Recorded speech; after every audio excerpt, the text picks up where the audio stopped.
ഇന്നത്തെ ഏറ്റവും പുതിയ വീഡിയോയിലേക്ക് ഇവർക്കും സ്വാഗതം. ലോകയുടെ 35 ദിവസങ്ങൾ തിയേറ്ററുകളിൽ പിന്നിട്ടിരിക്കുകയാണ്. ഈ വീഡിയോയിലൂടെ ലോക എന്ന സിനിമയുടെ കേരളത്തിലെ ഷോ കൗണ്ടുമായി ബന്ധപ്പെട്ട ഒരു റെക്കോർഡ് അപ്ഡേറ്റും കൂടാതെ സിനിമയുടെ 35 ദിവസത്തെ കേരള ബോക്സ് ഓഫീസ് കളക്ഷൻ അപ്ഡേറ്റുമാണ് പ്രേക്ഷകരിലേക്ക് എത്തിക്കുന്നത്. ആദ്യമേ ലോക എന്ന സിനിമയുടെ കേരള കളക്ഷനിലേക്ക് വരികയാണെങ്കിൽ ഇന്നലെ സിനിമയുടെ ഏറ്റവും പുതിയ അവധി ദിവസങ്ങളിൽ ഒന്നായിരുന്നല്ലോ പൂജ അവധി ദിവസം. സിനിമയ്ക്ക് കേരളത്തിൽ 1,80,00,000-ലധികം ഗ്രോസ് കളക്ഷൻ വന്നിരിക്കുകയാണ്. അങ്ങനെ ലോക ചാപ്റ്റർ 1 ചന്ദ്ര സിനിമയുടെ ആകെ കേരള കളക്ഷൻ 35 ദിവസങ്ങൾ കൊണ്ട് 115,95,00,000 ഗ്രോസ് കളക്ഷനിലേക്ക് എത്തപ്പെട്ടിരിക്കുകയാണ്.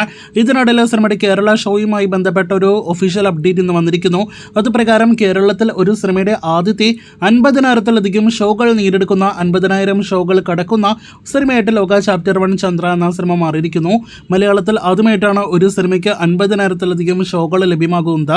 സിനിമയുടെ തിയേറ്ററുകളിലെ അടുത്തൊരു അവധി ദിവസം കൂടിയാണ് ഇന്ന് ഗാന്ധി ജയന്തി ദിവസമായ ഒക്ടോബർ 2. മലയാളത്തിൽ അടുത്ത കാലത്ത് ഒരു സിനിമയ്ക്ക് പോലും ഇത്രയധികം പബ്ലിക് ഹോളിഡേയ്സ് പൊതു അവധി ദിവസങ്ങൾ ലഭ്യമായിട്ടില്ല എന്നാണ് നാം മനസ്സിലാക്കുന്നത്.